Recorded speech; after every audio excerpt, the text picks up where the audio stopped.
Our national life members here, Bill Wilmot and Eric Livingston, and it's good to see so many old faces and new ones as well.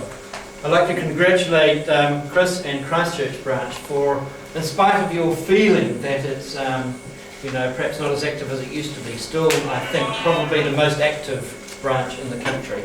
So keep it up, and it's good to see a mix of Chinese and Pākehās, and also young people coming in and taking over those roles. So before I start my speech, I decided I'd like to talk a little bit about the Herminching Scholarship. So not at all. I mean, there's a lot to talk about, but I have got 4 hours, remember. So firstly, an acknowledgement of Di and the amazing work that she did in the early years of getting it going and still showing a very, very firm interest in it. And also Deborah for her commitment for several years. I'd like to report that it is in good stead. We had a couple of years of hiccups where we didn't have any members. We've currently got 2, and they're both from Shanxi province, both studying in Xi'an.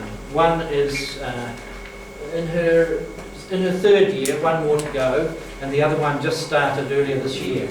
I'd like also to say that in our selection process, we are not just receiving whoever they put forward. A year ago, we actually rejected one because she didn't meet the criteria. So please feel that your donations are going to the right people. This poor girl, very nervous, but she made the mistake of saying her parents wanted her to escape from the village and get to the big cities, and that was enough to lose her scholarship. But in Shanxi, we've been working with the Red Phoenix Foundation, a group of volunteer women who offer up to 500 scholarships for women from Shanxi province in total. And this year, last year in September when I met them, they made the mistake of saying they are going to demand a 15% commission fee to administer our Herminching Scholarship. And I said, we are not going to pay it. And if that's the case, we will find somewhere else. So at this stage, we have not accepted a commission of 15% to this organisation. So I'd like you to appreciate that it's in firm hands. And as Di mentioned earlier, I made this effort to find our very first scholar, Wei Yunjie in Guangxi province.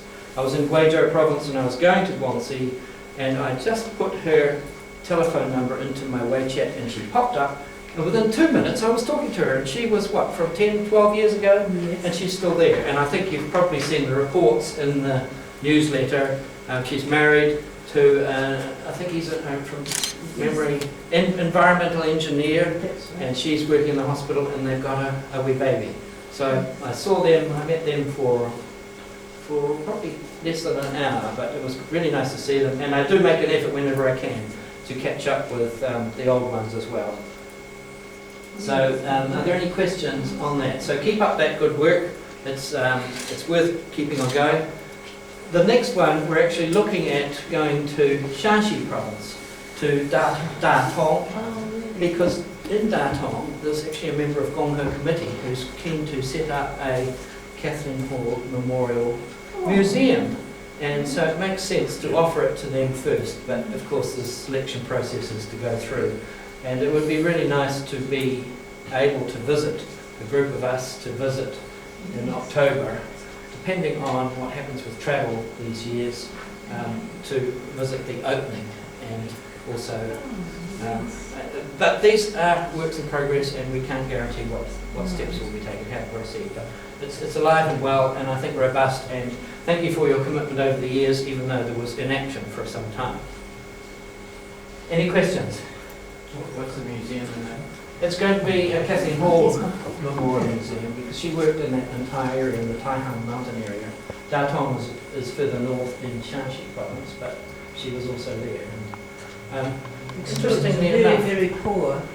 Datong, not so poor. It's Where she was. Yes, very poor, and that's why one of the criteria for selecting the scholars is to come from a poor community, and basically they're rural communities, so they need to have some problem in their families whereby they wouldn't normally manage to attend university. So I think alive and well and looking good in the future. But we'll keep our eyes Thank you, on it. David, for all you do. It's my privilege. I get to go and meet these people when I'm wandering around China. Alex. Is she Kiwi? Alex, Kathleen Hall. Hall. Kathleen Hall was the history of Kathleen Hall goes back into the 1920s when she spent, I think, was it 14 years working in very poor areas in war-torn China. And her main acts of heroism was in the period of the Japanese invasion, where she went from, this time she was in Hebei, Baoding, around that area, and she used to go to Beijing over there. That's not true, is it? Yes, it's over there. No, she was a nurse. She was a nurse, and she went to Beijing, I don't know, 10, 11 times to get medicine for the field hospitals of Norman Bethune. Go through Japanese lines, being challenged, very dangerous, heroic She work. had to hide the medicines in carts, you know, and it's only a matter of time before she got caught out. Yeah. But it was an amazing act of heroism.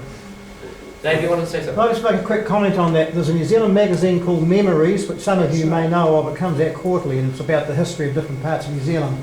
The one just out now has a 6-page article on Kathleen Hall, and I bought it the other day at Wellington Airport. It's by Gordon Campbell, who's quite a well-known New Zealand journalist. It's very interesting, and at the very end, it acknowledges this society and work it's doing with the Ruling Ching Scholarship. Great. Okay. Well, we need have a look for it. But it's we a need very interesting article. we need that written down, and we need to put it onto the Yeah. to the newsletters. Right. That's Chris. That's Chris. I don't know. Sorry? She was Kiwi. She was Kiwi. From what? She was born in Napier, Oh, Napier. and she's still got active memories, active relatives who support her legacy. There's a Rob Hall in Hawke's Bay. There's a Mary Hall in Wellington, and they're still involved. I think there was a second generation from England who has become involved as well.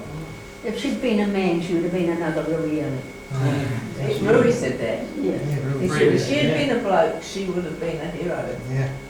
But believe me, you know, when I go to these meetings, Gongho meetings, talking about Rewiali, she's very, very often acknowledged. Isn't that good? Yeah, yeah. Oh, very pleasing. Yeah. What do they have to put in the museum? I don't know. Hopefully not Kathleen. There'll be, there'll be a duplication of photos and things like that. Yeah, I should think, and the story of Kathleen Hall. Was she caught by the Japanese?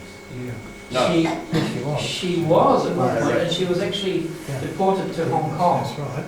And then she made her way back overland through Yunnan and Sichuan, and made her way back over a number of months. So she was, but because she always wore her nun's outfit, I think it gave her some sort of security. Although when you look at some of those actions we see in those museums, you wonder how they did respect that. But so yeah, she a very heroic woman in a very dangerous situation. But after the war, of course, she stayed there and she set up a clinic in the village of Songjiazhuang in Anding County of Hebei Province, Baoding City. Okay, so there's some lights that can turn off. Oh, okay. Back.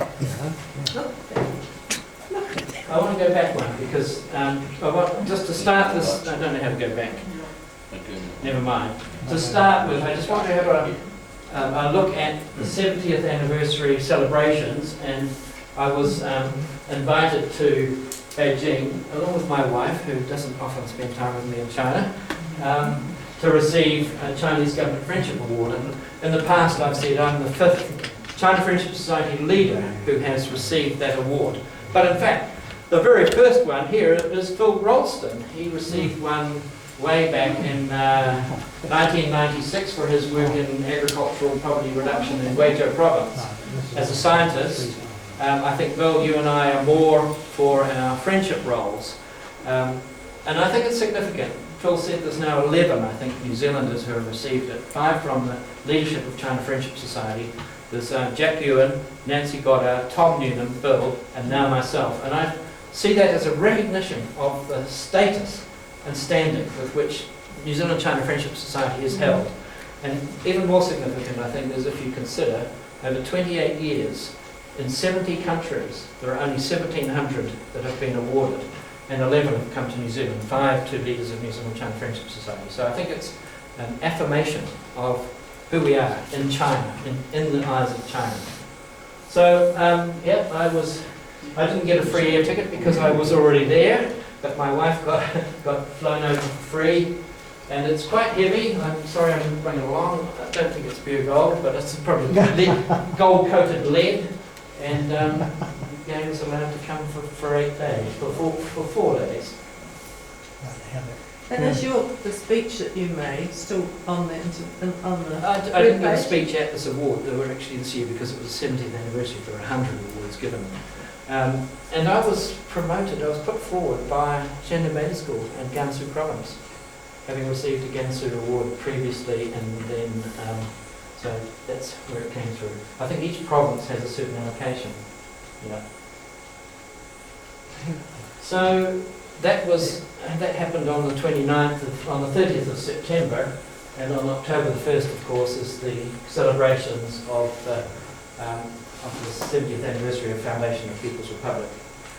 So on the left there is Xi Jinping, and over here, this is significant. You see this car here? I didn't realise at the time, but that car was driving in front of Xi Jinping, inspecting the troops and so on, and it was empty. And it was in recognition of Mao, because Mao was the first one. So in his speech, Xi Jinping said, 70 years ago today, Mao Zedong stood on this spot and declared the Chinese people have stood up. So in recognition of Mao, there was that empty car leading the parade. So he then went on to give a historical background, which went back to the early 19th century, really, and the period of difficulties that the government faced, right through to the present day. So historical background, and we'll have a little wee bit more detail about that soon. He gave assurances that China will never act as an aggressive power, always to defend, because the defence is, we'll go into it now. Of course, there was the imperialist period where all of the concessions were given, the Opium War, and also the Japanese invasion, that period. So that historical period is a period of real distress for the Chinese people and the Chinese government. There were a lot of weapons in the military parade that preceded the second part of the parade, but he reassured us that China will never act as an aggressive power, only for its defence, because they have been under attack so many times up until quite recently. He then spoke of the advancements that have occurred in China over the 70-year period, and I think those of us who have been going for a number of years have seen those, but we haven't necessarily, apart from perhaps Bill, seen them from 1949 up till 1949 and on. So my period, Phil, you said you first went in 1984, 1986, so you would have seen some pretty dramatic changes, especially in the province of Guizhou, which is quite poor. I've been going since 91, and even in the last 15, 20 years, the changes have been huge. And I think probably the most significant change is the standard of living of the people and the freedom of the people. I remember in 91 going into hotels and shops, and people were very morose and not friendly. They were almost resentful that we came as wealthy people. But now it's not like that at all. I think the figure is something like 400 million people will have travelled overseas by 2022. Although, of course, we've got the inhibiting factor of the virus at the moment, so that might put a stop to that. But I mean, an expression of improved standard of living and freedom is reflected in their ability to travel overseas. And of course, for us as travellers in China, it's getting harder and harder to get seats on trains, but that's a positive. So the advancements in progressive development, poverty alleviation has made huge inroads. I think China has provided something like 80% of the sustainable development goals that were created. 80% of the people who have been lifted out of poverty have come out of China. Okay, sure, they've got a good population to start with, but they have made significant improvements for their people. He then spoke about the projections for her people, and the ambitions are to continue with that standard of living and the progress of society, and also his vision for the world, which is something that many Western media people would like to present as a threat, but in fact is, I feel, quite a positive. And I could go into that later, we'll see how the time goes. I've still got Couple of hours. 3 hours. Yes, we've got- So here is a little bit of the military parade. I don't know my military weapons, but apparently one of them that went through is a very powerful, fast nuclear weapon. I was quite pleased to see, remember it's defensive, and this is the best form of attack, to display it rather than to use it. I was impressed that there were probably 15 or 20% of the soldiers marching past were women, in fact. Not that I'm into people joining the army, but you know, they have a cause. And then it went on to a civilian parade, which was a very, very joyful occasion. I can't, the lights are still, it's okay. No, it's just Every province had their own float. That might have been Gansu, I think. But also there were a whole representation of many different sectors, from farmers up to IT technicians, displaying what they had to offer with the advancement of China. And at night, I've got a video of that. It's just amazing how they could just keep firing 70 up as a moving firework display. And it just went on and on and on. It was about 3 hours, 2.5 hours total, and every 15 minutes or so there'd be a 10-minute display of fireworks, which was possibly the most spectacular fireworks display ever made. But I haven't seen many, of course, but I'm just guessing there. Oh, and one other thing I'll say, okay, Zhang Yimou, we know Zhang Yimou, the international film director, did the Beijing Olympic opening and closing event, and has done a number of shows, for example, Impressions of Liu Sanjie in Guangxi, Yangshuo, and a series right throughout the country now. He choreographed the dance movement, and there were, I haven't got any photos because it wasn't in front of us, it was just on a screen, but there were perhaps 1,000 or more people, and they each had a metre square, roughly, screen, and they seemed to have the ability to change the colour on it, and they were just forming pictures, and choreographed pictures, in the way they held their screens or changed the light colour. It was pretty phenomenal. They must have been practising a little bit, I think. I think, Eric, you've been there at one of those parades in Beijing. This perhaps was one of their best. That's meant to move forward. Why is that not moving? But, and this is where I think the China Friendship Society has a role. Back in the West, this incredibly positive display, this incredibly positive speech from Xi Jinping, the displays, the commitment to defence only. These are the headlines back in the West. China's 70th anniversary of the Communist Party. Military shows off doomsday weapon. The New Zealand Herald on October the 1st. Doomsday weapon can reach USA in 30 minutes. The Economist. China's National Day parade involved lots of scary looking weapons. Well, that's very non-specific, but that's what they reported. And these are typical of the reports, with a strong focus on the military capacity and the implications of threat and aggression, which did not at all reflect what was presented in that celebration, 70th celebration.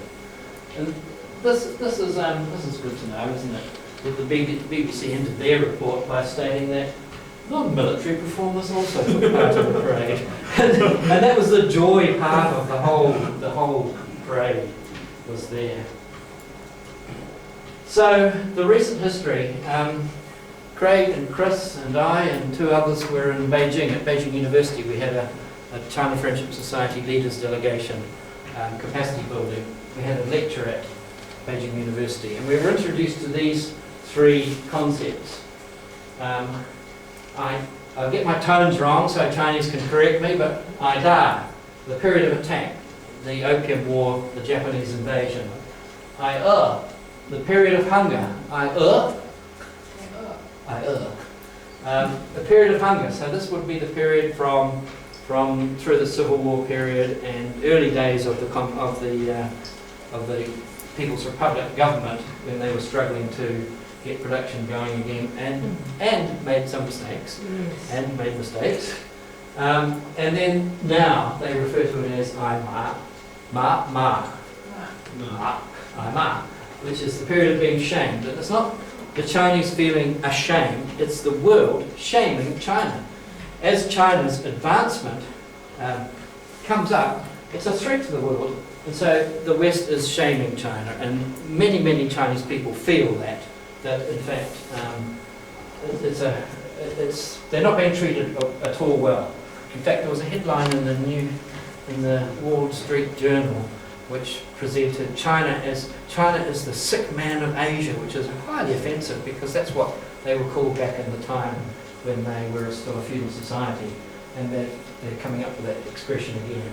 So they're being shamed, and it's offensive to the Chinese people, and it's offensive to us as friends of China.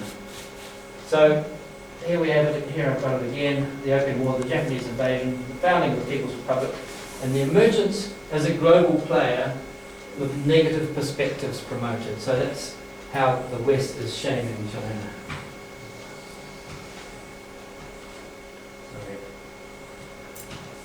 Use the wrong No. the arrow. Next, point there, Dave. Dave. Right? Point of Point at the computer, not the screen. Oh, the computer. Computer, it's the computer there. Behind you. There. Behind you, Dave. Around here. Oh, Right there. Still doesn't change. I'll edit it down. Right? Where do we get? Why is it doing that? So, one thing that I have appreciated in my period in China, and I'm not the longest serving person there at all, but I've been going since 1991. I've made about 50 visits. Phil's made a lot more, but mine have been longer, so I've spent about 9 years in China total. And over a 28-year period, with 50 visits in 9 years, I've started to appreciate a little bit about the difference between China and the West. And so here we've got 2 venerable older people with quite a different take on the situation. So in order to understand China, I feel that we need to go back to the foundations of China. What has created the China that we see today? Where are its foundations? People say 5,000 years. I'm just going back 2,500 years to Taoism and Confucianism.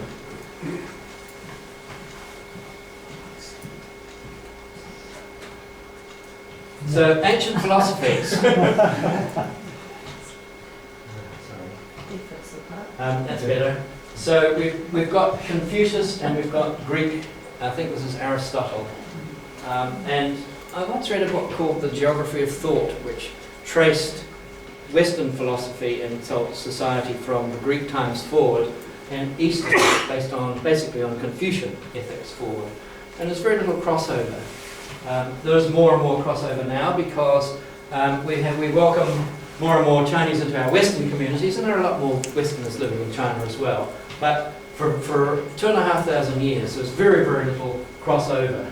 So in order to understand what is Chinese culture, what is the foundation, we need to look at those 2 things, Taoism and Confucianism. So the old yin-yang symbol, we're all very familiar with it. We know what it means. It's a balance, it's a harmony, and it's a balance of opposites. Quite cleverly expressed in that very simple thing, and we all recognise that symbol. But do we stop and think often, what does it mean? It's expressed in a number of different ways in China, in Chinese culture, here in language, if we look at the concept of weiji, which is a similar meaning to Western crisis, but it's made up of two different characters. Wei, tones again, which is peril and danger, but ji, which is opportunity. So when we see a crisis, we see danger, but we also see opportunity. And it means that if it's expressed in a medium to a long-term vision, then the opportunity can express itself more readily. Whereas in the West, we see crisis purely as a threat, and it's a short-term thing. In food, we're all familiar with food, and for those of you who've been on tour groups, well, there's nobody, I don't think there's anybody from here we recognise, but food is clearly an expression of balance and harmony, with, very basically expressed, for example, sweet and sour, and colours and textures, crunchy and soft together. If you look at their expressions, this is also a small promotion for our tours, because food is one of the highlights of the New Zealand China Friendship Society tours, and look at their eager expression. They're very concentrating on what's in front of them and how are they going to manage to try it all. And traditional Chinese medicine and acupuncture is another form where the balance of opposites, harmony. So the Chinese medical system looks at the whole body. I don't know if any of you recognise that leg. It's mine. It's these muscles here have been a bit atrophied because on a tour in October 18, I broke the muscles off the kneecap. So they were reattached, and my friend Heiko, an acupuncturist in Hastings, the first thing that happened was he applied acupuncture to relax those muscles so that they weren't being stretched or taut, to give the healing process a much speedier recovery. And I think the surgeons, when I had my follow-up checkups, were pretty impressed that a person of my age was actually healing so fast. So traditional Chinese medicine, it's hand in hand with acupuncture, of course, quite a different discipline, but the same concept of treating the harmony of the body rather than just looking at a symptom and targeting that. And I think we're all familiar with that concept. So another aspect that is different, in the Eastern society, in Chinese society, the community is the base of society.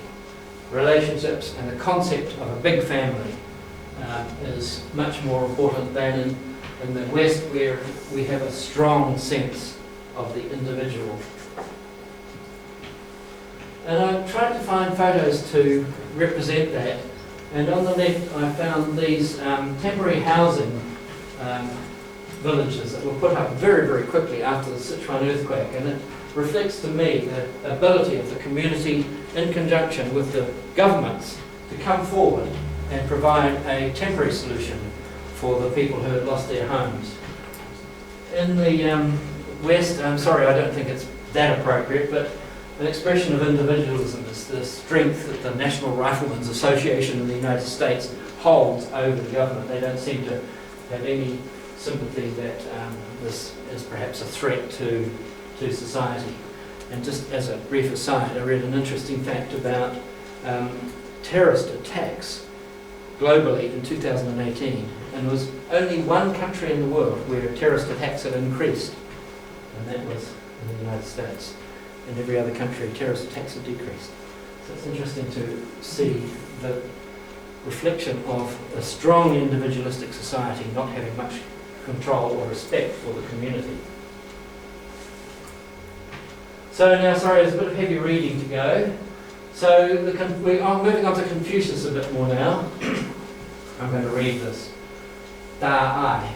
Confucian scholar Mozi promotes the concept of da-ai, a big love, or more appropriately, respect for others and things. So it's not just related to love, it's a respect for others and things.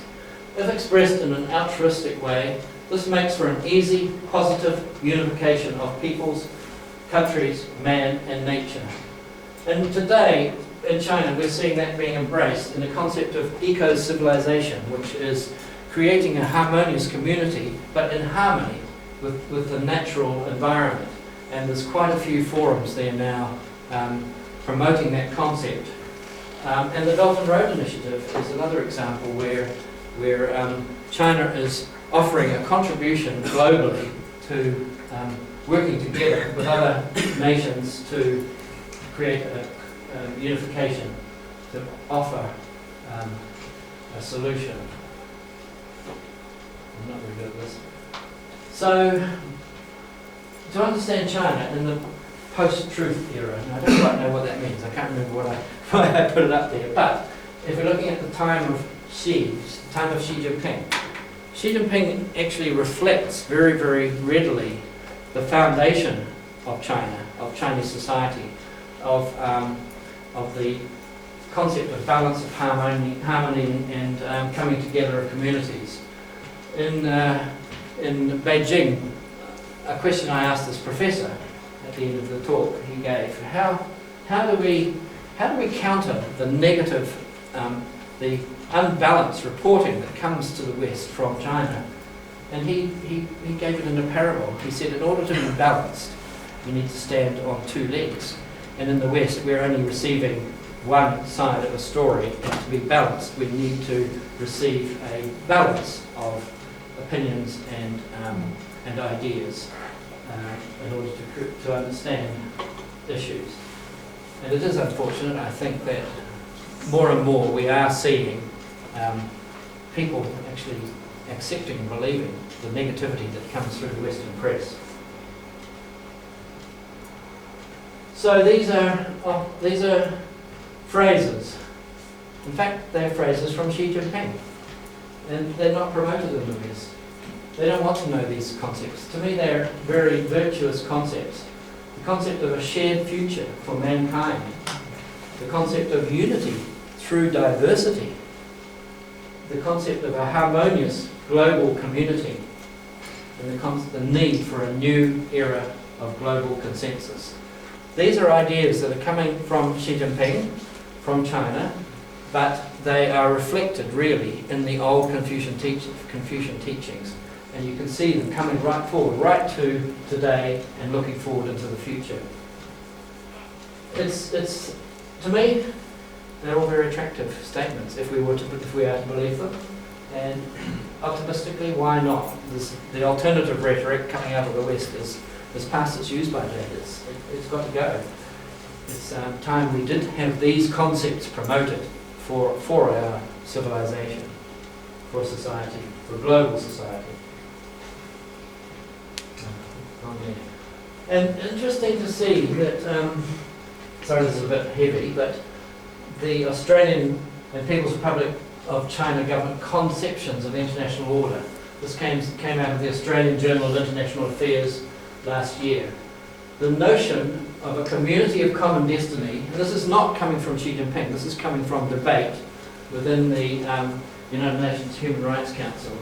The notion of a community of common destiny or shared future was endorsed by the United Nations Human Rights Council in March 2018.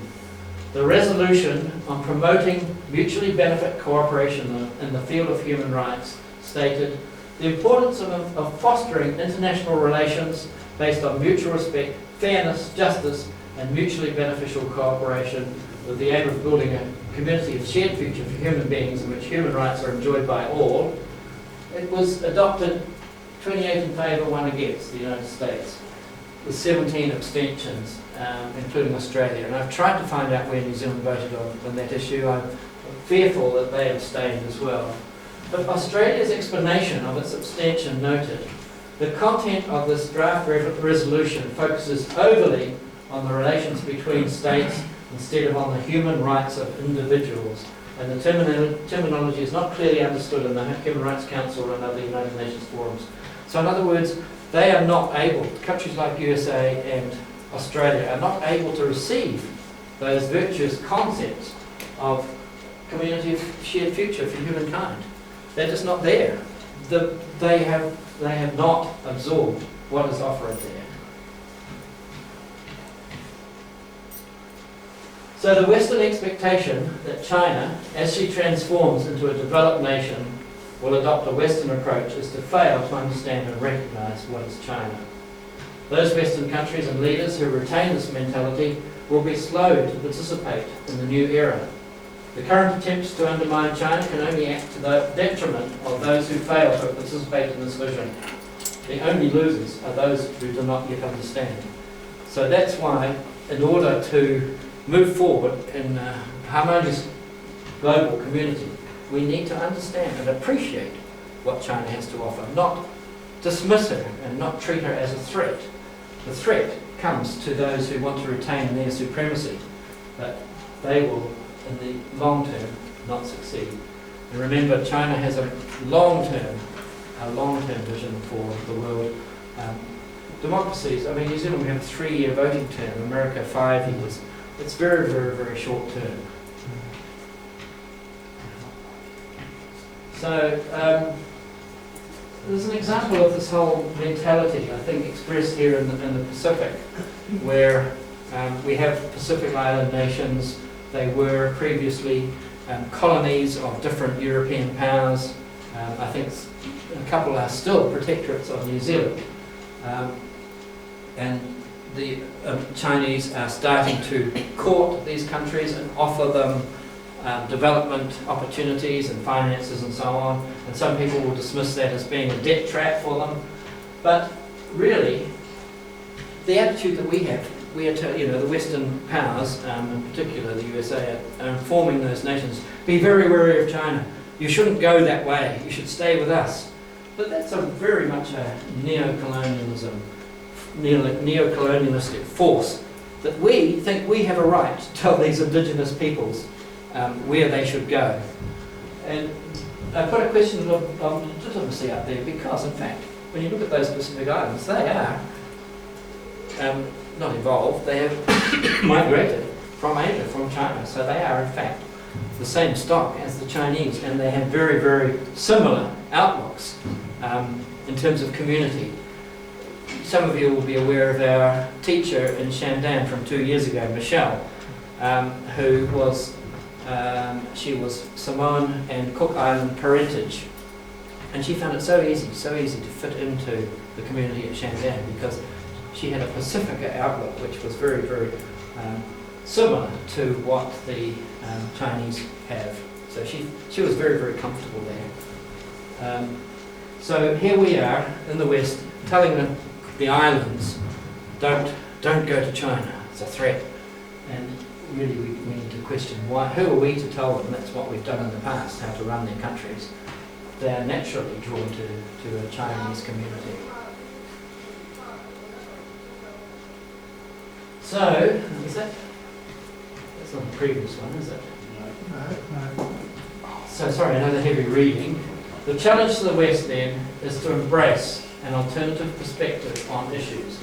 It is time for Western media to seek a balance in reporting affairs and critique the Western perspective. It is time for a Chinese voice to be allowed to be heard in the West. Then public opinion can begin to adopt an appreciation of what China has to offer. Understanding Chinese culture has become indispensable to appreciate the complex world where China plays an increasingly crucial role. Leaders need this understanding. And only then will a harmonious global order be allowed to develop freely and the global consensus can become a peaceful one and conflict diminished. We are in this for the longer time frame. So that's a very optimistic scenario, but it's an attractive scenario, which I think most people would agree if they were to understand it. We'd like to go down that path. I think we're a little bit tired of the Western approach to global governance and its outcomes. So that's my talk on the concept of understanding Chinese culture and the challenge that we in the West face and that Westerners face because of our background. There are a whole lot of other topics there, and we've still got 2.5 hours, but we could, each of those almost is a separate item on its own, but we could discuss them if there's anybody who's interested to look at them. I could go, I think probably I'd like to just run through some of them very quickly. Currently the coronavirus issue is a new one for us all. And on this issue, basically the Western media, the Western appreciation of what is happening in China is overall positive. The World Health Organization just came out with a statement yesterday, I think. China is ambitious, agile and aggressive in its approach to controlling the virus. And the Chinese nationals are all in sync with that. They're putting up with a lot of deprivations right at the moment, but it looks like they are succeeding and will come out of it very soon. There were fewer new cases in China yesterday than there were in the rest of the world. Yeah, so it seems that... But But it's done the wrong way around. I think there are more cases in the rest of the world than there are in China. Yeah. To say it that way, it sounds as if the numbers are diminishing, but in actual fact they are escalating rapidly. Yeah. So there are more cases in the rest of the world than there are in That's China. correct. Oh yes, but there were more, for the first time How big is the the numbers in China, new cases, is less than Yeah. the rest of the world, so it's escalated. I think it's a bit tense at the moment because the World Health Organization is saying there's no need for a travel ban, but most nations are imposing restrictions on travel, and I don't think that's necessarily a bad thing at this particular point. We had an exec meeting in Wellington on Saturday, and we were hosted by the Chinese ambassador to a residence in Lower Hutt. And we did bring up the point that, perhaps she should be a little bit cautious about criticising New Zealand for not, for imposing travel bans, because at this stage I think it's probably prudent that we all exercise caution. So I think some of her expressions are straight from China, but then at the same time, what is China doing to our trade? In Hawke's Bay we've got a seafood company who is exporting lobsters. Can't export them now because there's no distribution and there's nobody eating them in the restaurants, so they are imposing that, and we respect that, but I think probably the Chinese need to respect at the moment we're all being prudent, and the opportunity for pandemics are quite frightening. The concept of Xinjiang, it's been probably the most, can I talk about that a little bit? It's probably been the hottest anti-China rhetoric over the last 2 years at least, and the West is condemning what is happening in China. For a while there we saw them saying that the terrorists were Uyghur freedom fighters, but now they are saying that there are 1 million Uyghurs in prison, and I don't know, we can't validate whether there are 1 million Uyghurs in prison, or in fact, if we believe the Chinese side of the story, that they are in vocational training camps. The root of terrorism, the root of any kind of social disruption, is poverty or poverty of opportunity. And in Xinjiang, certainly that existed. There was poverty of opportunity and poverty. So there were people being attracted to being trained as terrorists. Now, in the last 3 years, so there had been hundreds and hundreds from the early 1990s through to 2016.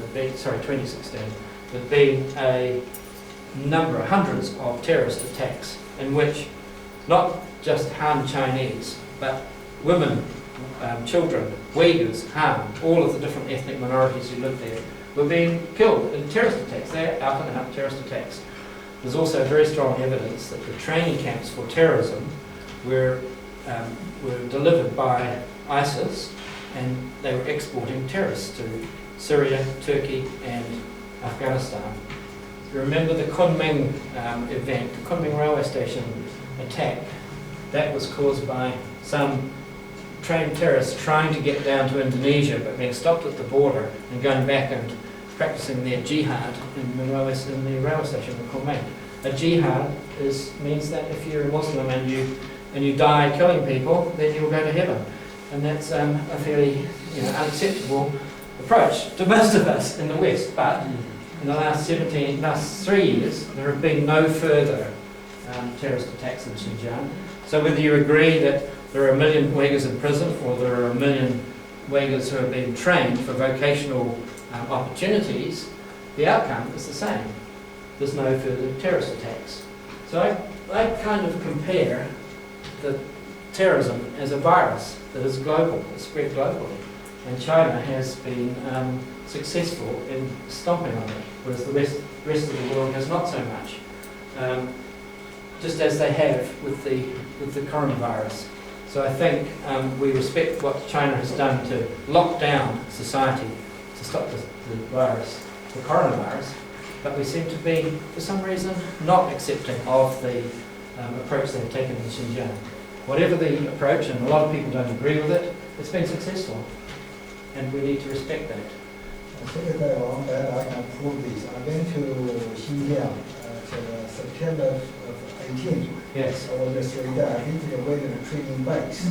They're really training their skills, for the farming, Yes. or in the practical way to get a self-sufficient way. Yes. Nothing like camp time. No. You could feel the people. Yeah.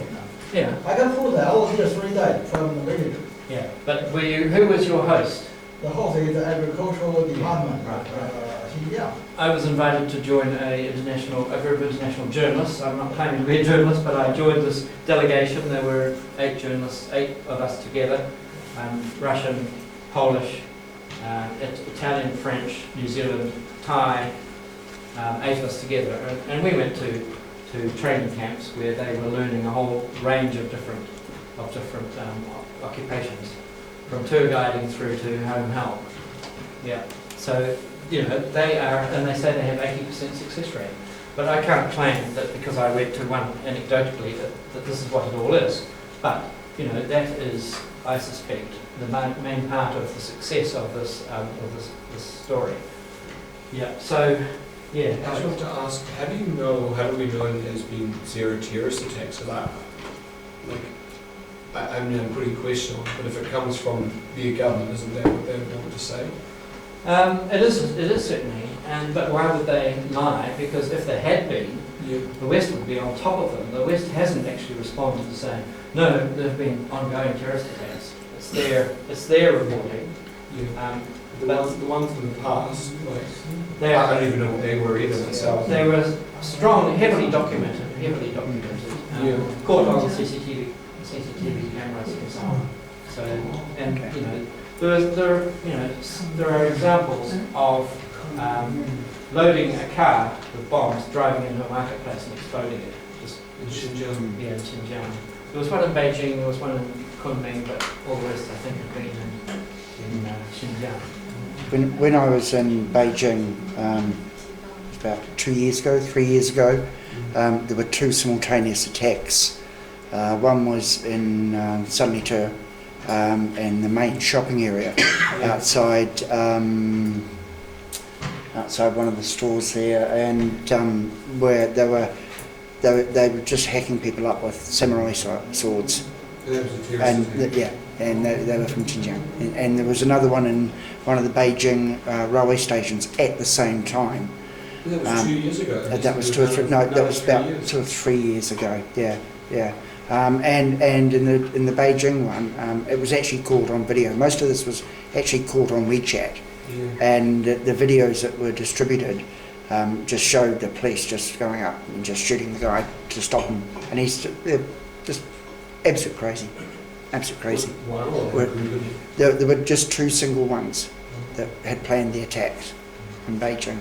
So very soon you'll be able to look at a documentary of 50 minutes on China Friendship Society website, which is produced by the China Global Television Network, which of course is a government body, a documentary produced by them, but it documents quite clearly the fact that there were terrorist attacks and where the training came from and the export of terrorists.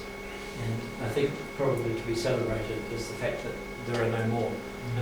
And how do we know? But believe me, if there were any, the West would be onto them. The West will take a satellite picture of some vague walls in the desert and say this is an internment camp. You don't see any people there, but they've got a certain way of expressing. I'm also curious, what was the appeal to Xinjiang? Is it just because they're similar Like you said it was exported from ISIS, or It was ISIS were doing the training, and terrorists were being exported. There was a flow of terrorists to Syria, Turkey, and Afghanistan, and also trickling down into. I think they were heading for Indonesia, and they didn't get there. Interestingly, the attacks on China for human rights issues of the Uyghurs in Xinjiang have been. The United Nations has received letters from 21 Western nations condemning human rights abuses of the Uyghurs. And the West doesn't really, I think it's available, it's not really promoted as a balance, but there were 50 countries who sent a letter to the United Nations congratulating China for stopping the flow of terrorists, for preventing terrorism. are there Uyghurs in other countries, or are they just in Xinjiang? Xinjiang Uyghurs, but there are other ethnic minorities. There's about 12 different ethnic minority groups in Xinjiang, including Kazakhs and Uzbeks and so on, Mongols. And it's mostly just the Uyghurs that were. Yeah, it's called the Xinjiang Uyghur Autonomous Region. Yeah. Yeah, because the majority are in fact Uyghurs.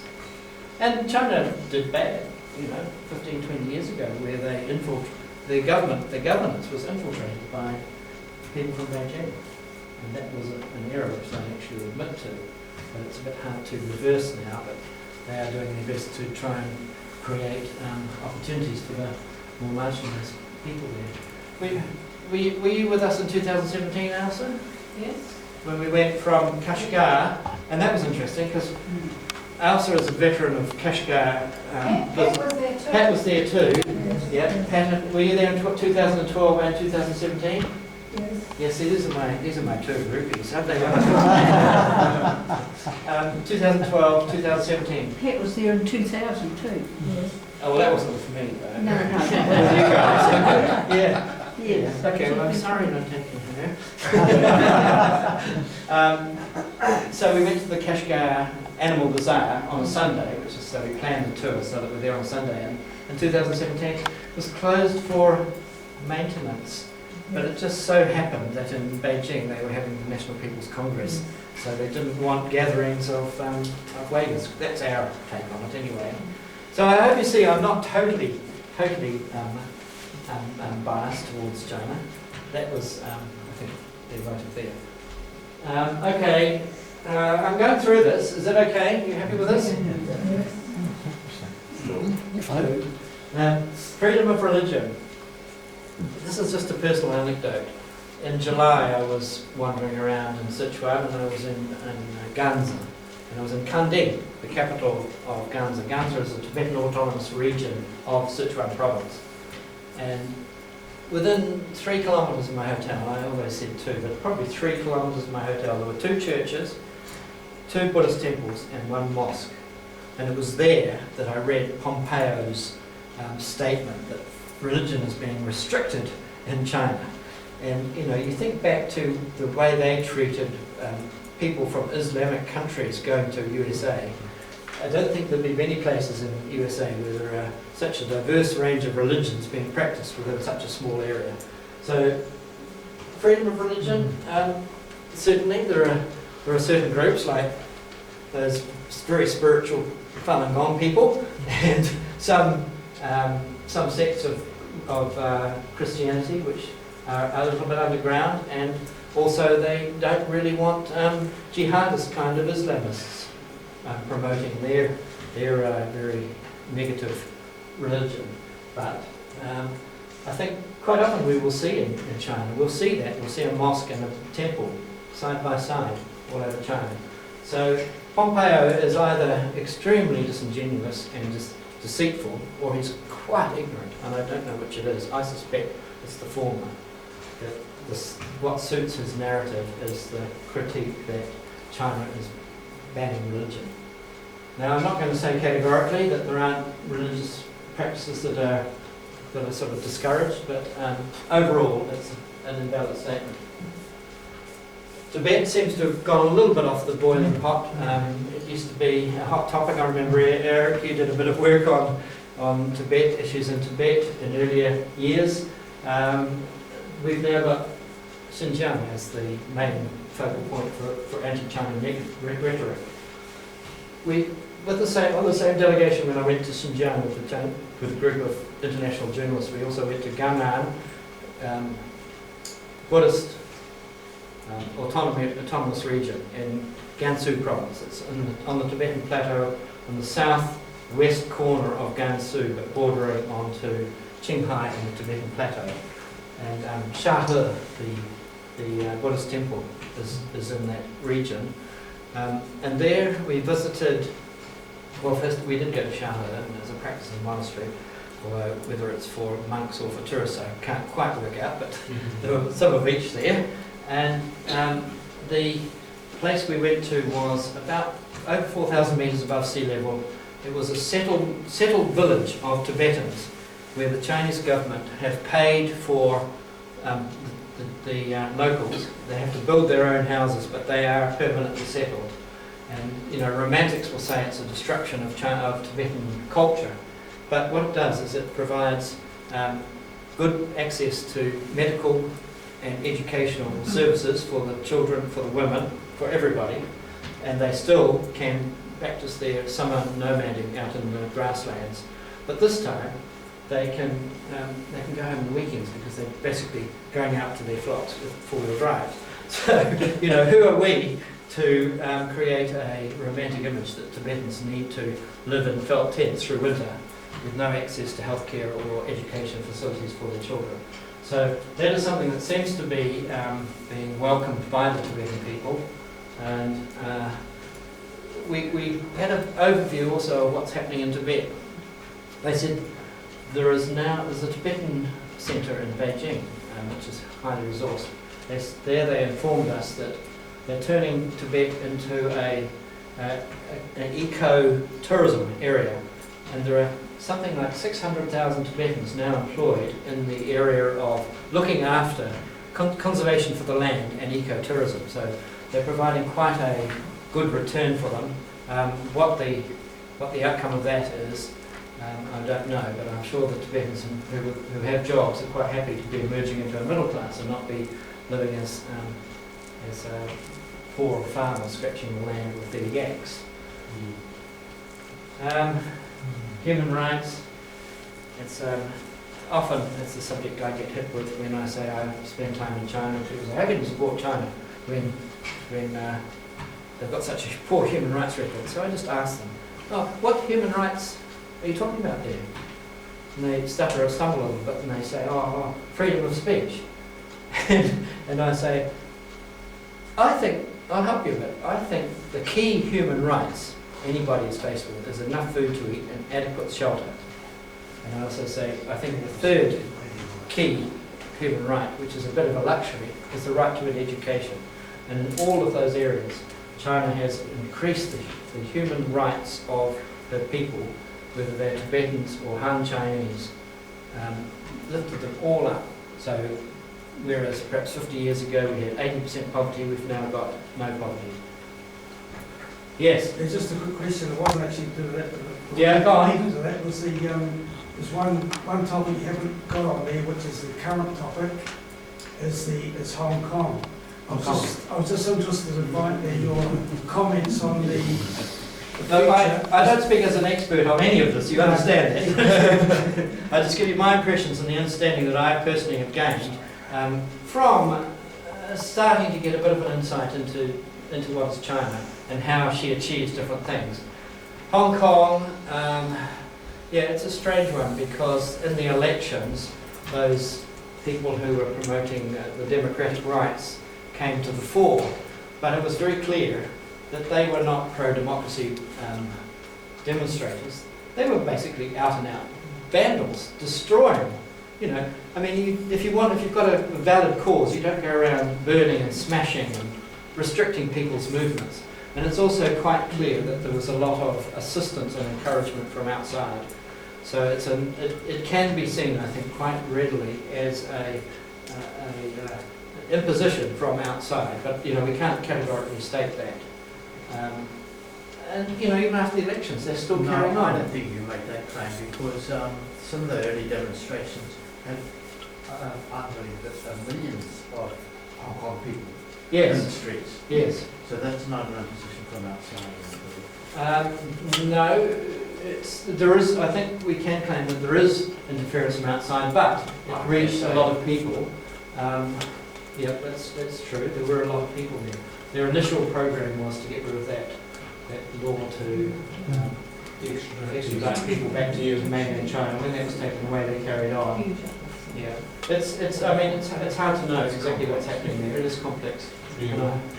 Yeah. Have you got any suggestions on that? Because you've lived very close. I've lived in Hong Kong many years. Yeah. My personal view is I actually support the freedom people because since '97 Hong Kong hasn't become a good place. And they don't realise it, but my view would be that the Hong Kong dollar is tied to the US dollar and China's trying to exert its sort of rights on Hong Kong, so it's sort of an awkward balance because the average life of a person in Hong Kong has got worse because it's just become a rich place for Chinese, so the cost of living has gone up, but the people in Hong Kong have had a much harder life and it's just a hard situation. And I don't know what's right and what's wrong, but I don't think it's a very happy place. And so like, why you see like, they did take the law back, but it's not just that, it's just things have been boiling up over the years, and once there's a movement going, they sort of want to keep their frustration. Do you think they're going to get a positive outcome from the approaches they've taken? I mean, it seems that a lot of businesses will go offshore and it's sort of I self-destructive, don't really. personally see Hong Kong having a bright future, regardless of any of these things. I mean, the best thing for it will be that big Bay Area they're creating, where they're going to merge all those places into one. But they've kind of excluded themselves from that, and the Chinese government's very happy to give more support to Macau as a significant place. So, those people maybe in their naivety have destroyed their future. Yeah. While they were seeking a better one, they actually destroyed what they had up. It's just. And I reckon there was something like $8 billion worth of cash and resources exported from Hong Kong in the early days of those demonstrations. The businesses were just, the international business were just funneling all their money out as fast as they could do it, I reckon. Within about 4 weeks, it was $8 billion worth of resources, cash money. Just back to where it came from? Well, yeah, just back somewhere else where it was going to be safe. So, any other issues? Oh, no, there is an important one. So, some people often say to me, China Friendship Society, we're a friendship organisation, we're non-political. But when you look at, I don't know if I put it up here or not. Oh, here. The aims of the New Zealand China Friendship Society, we went through a number of revisions of these, didn't we, Eric? To promote friendship, understanding and goodwill between the peoples of China and New Zealand by encouraging visits and exchanges of ideas, information, culture and trade. I thought we'd remove trade, but we've still got it there. To foster interest in and promote the study of China, its history, culture, political and social structures, past and present. So I think as friends of China, it's our role in the New Zealand China Friendship Society to stand up a little bit and speak out for our friends in China, to present an alternative perspective, which is sadly lacking in Western media. And I think the media is probably the key culprit here. You can have Pompeians anywhere, but when the media latch onto it and promote that without a balance, that's the issue. So that's our role. And so how do we reflect that in a positive way? We run tours. And in 2018 we went to the centre. There I think we had 18 people. Last year we went to the southeast, we just had 12 people. This year we're struggling to get the numbers. We're going to the northeast and North Korea.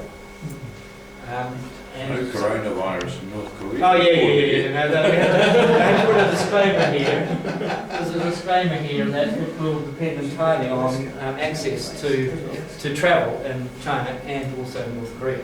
We're not going to ship people over there and put them into that kind of situation. So who knows if this will continue or not. And for 2021, I'd like to do something slightly more adventurous, and that is going from Hanoi to Lhasa. So Hanoi. In Hanoi, there is the very first Confucius universities, I think established around 1100. And of course there's a lot of influence of China in North Korea, in North Vietnam, and travelling the back roads up through, and you've probably been in some of those areas, up through the Nujiang or the Lantan river valleys, up to Lhasa. Some of it will be four-wheel drive, But I'd like to do that. I think we need to make a point of difference in some of our travellers, because we're suffering from very, very strong competition. You know, how can a company offer 10 days in China for $2,000, including international travel? We can't compete with that on price, but we can compete with it on what we offer. So this is the Southeast tour. It's a bit out of focus, I think, but you know, this is a village. This is in Fujian province, in the Da Hong Pao village, in Da Hong Pao scenic area where they grow tea, drifting down the river, another water village at night, acrobats. Acrobats weren't even on the itinerary or agenda, but because we ran a little bit of a surplus on the food, so we threw it in.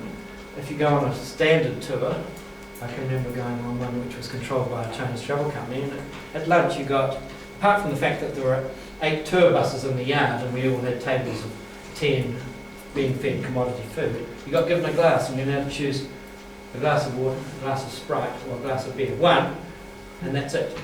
Other than that you've got to buy. We're all inclusive. I mean, if we've had a thirsty day, well, it just keep coming, whatever people need, whatever people want. And that's worth thousands. I think our tours are, in fact, very high quality, and I think the knowledge, I mean, when we have Wong Fan and our local guides, and we can talk to people. You tour groupies, are they good tours? Oh, they're certainly good tours. Well, Are the tours good? Oh, wonderful.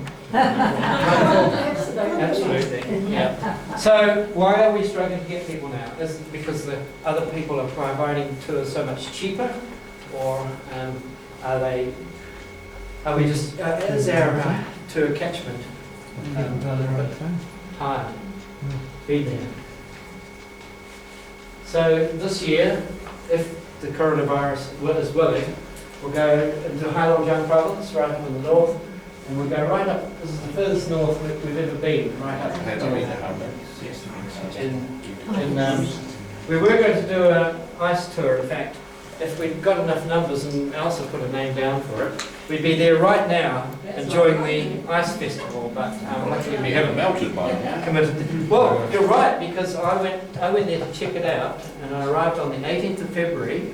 Having checked the weather forecast in the week preceding that, it was minus 19 to minus 11, and I thought, am I going to survive? And I got there, and it was minus 8 to plus 4, and it was starting to melt, and they closed the ice skates. Got to go there at New Year, 5th of January. It's where it officially starts, and it's brilliant, minus 35.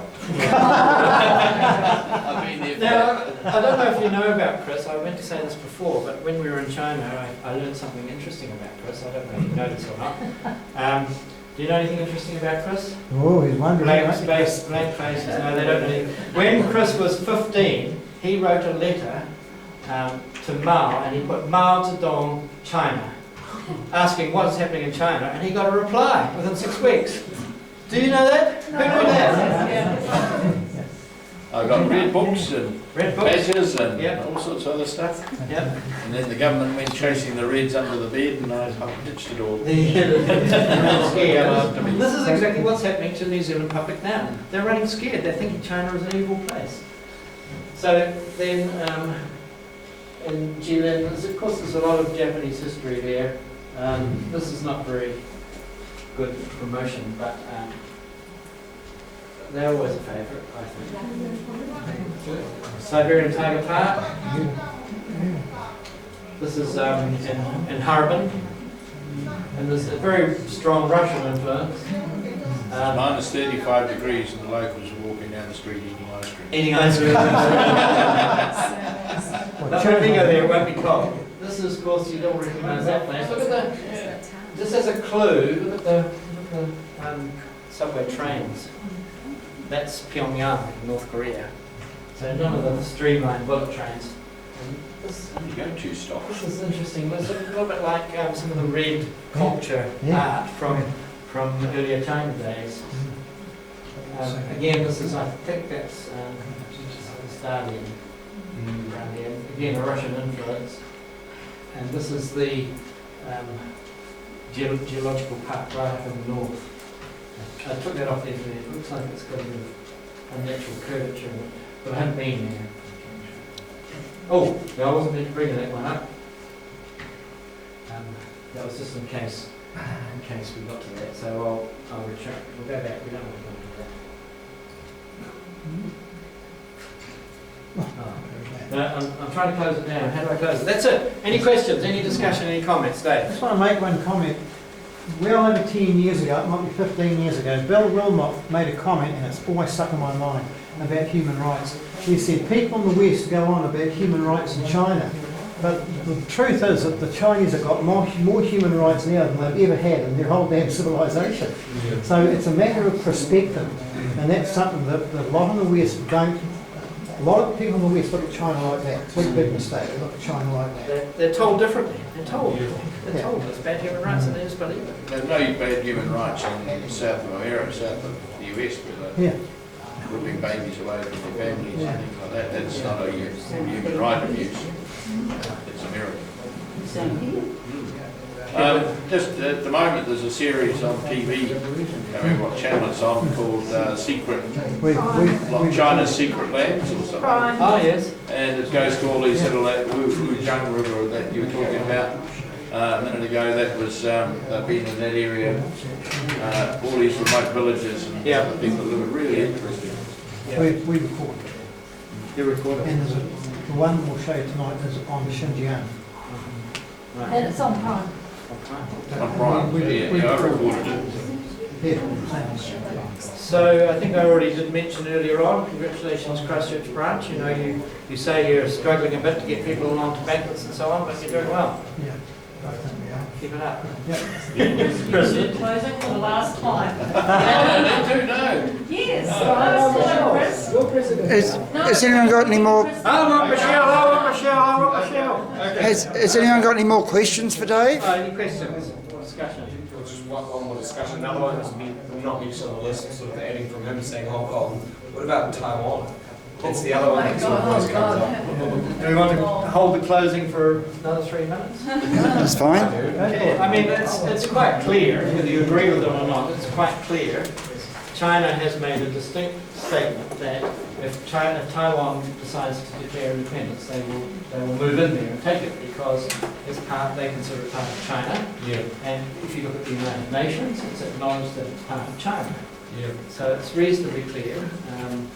The people in Taiwan have probably got mixed views on the subject. I think the young people probably think they've got more freedoms not being part of China. But it's a very tense potentially tense situation, and especially with interference from America trying to create those kinds of tensions. I think it's supporting. I mean, it's very provocative for the Americans to make a major sale of billions of dollars worth of military hardware to Taiwan. Taiwan is in fact part of China, and it's very provocative and it's a tense situation. And I think it's one of the biggest potential trouble spots. But you know, this situation is quite clear. I think in New Zealand they used to actually have an embassy, and the embassy now is not an embassy, it's called like a diplomatic, economic something trading zone. Oh yeah. I don't know when it changed, but it's, yeah, New Zealand doesn't recognise Taiwan as a separate yeah, that's state. what it is. I think there's only eight nation states that do. You can recognise their passport, which I can't really understand. Yeah. But if you fly into Xi'an for Hong Kong, you end up in the secondary airport, which is like Wellington used to be, and it's for the Hong Kong, Macau, Taiwan travellers. Oh. They don't fly into the main airport. And because we transit through Hong Kong, we got dropped off there, which was interesting. I thought this is not a very nice airport for the country, a city like Xi'an, but when we went out through the other airport, it was absolutely amazing. But yeah, That's a little way ahead. Any more comments? Just a comment. I endorse your instinct to remove the word trade from the New Zealand China Friendship Society promotions and activities. Right. I don't think it's appropriate. We don't consider ourselves to be commercial, and I thought we had actually removed it at one Oh, point. trade. Yeah, I thought that too. But that's, I just copied that off the website. oh, it might be an old one. I thought we had to It's do on the that. website. I mean, one thing you could say about trade is that trade is one of the greatest peace levelers. And you know, there's a lot of value in giving business people an understanding of culture. But the actual commercial It's covered in your brief without using that word. No, it had been, Eric says it had been removed. Yeah. There were too many problems with people expecting us to go and develop connections for them both ways, and we just couldn't cope. So in the end, we actually decided it was New Zealand-China trade. I have to say I was a bit surprised because I just copied that off the website a couple of days ago. Well, perhaps, I mean, the website might also say that Philip Bird is our patron, and he resigned some years ago. And just like our letterhead distributed today, we should put those things right. You asked for a comment. Yeah, no, good point. Because it confused us and Eric and Judy just confirmed we had to remove it. I just have a comment to make. Thank you very much for the presentation today, especially about human rights and stuff. You know, as a Chinese living overseas in New Zealand, sometimes those human rights topics seems we always get asked and we become the victim of it. Yeah. And even like today, someone trying to ask me if China is trying to cover up coronavirus. And 3 months ago, one of my colleagues came to me and said, I feel so sorry that your people being caged in a training camp and blah, blah, blah. I was like, what are you talking about? So I just want to take this opportunity to say a huge thank you to all of you of being China's ambassador to help us, you know, trying to spread the positive words and educate everyone that China is not the China that you see on the news or you read on the news. You have to go there and to experience and to really understand China. So thank you very much. Alicia, thank you. You've said in 1 minute what I've taken 3 hours.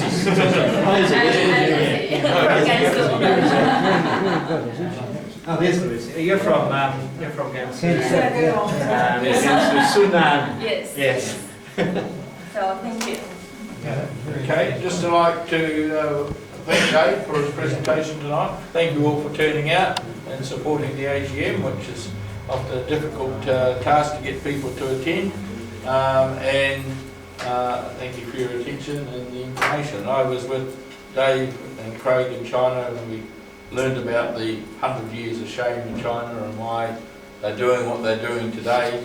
You know, I get upset when the New Zealand government says, you know, we're upset about the Chinese building a wharf in Vanuatu because it's militarising the Pacific, when there's about 30 American bases all around the Pacific. You know, and China's putting a wharf in. They're not putting a base in, they're just putting a wharf in to help the trade between China and Vanuatu.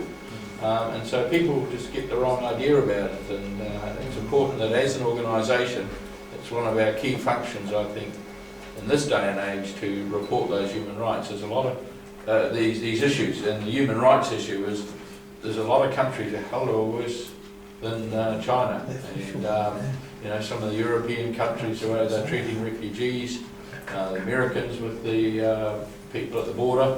The Australians? Yes, the Australians, yes, everyone, and the way they treat the refugees, and then, you know, the difficulty with Islamic people trying to get into, or not Islamic necessarily, but Middle Eastern people getting into the United States, because they're all terrorists, a whole lot, and all the mass shootings in America in recent times have all been done by white males, American white males. It shows you how much the world depends on China. That's right. That's what they, you know, for everything. Not all the businesses in New Zealand can't get their product. product. Comes to stop them. China's still trying to, you know, they're showing amazing sort of resilience. And so can I move that we support the development of a harmonious global community? Do I have a second? Yeah. All those in favour, please say aye. Aye. Against? Unanimous.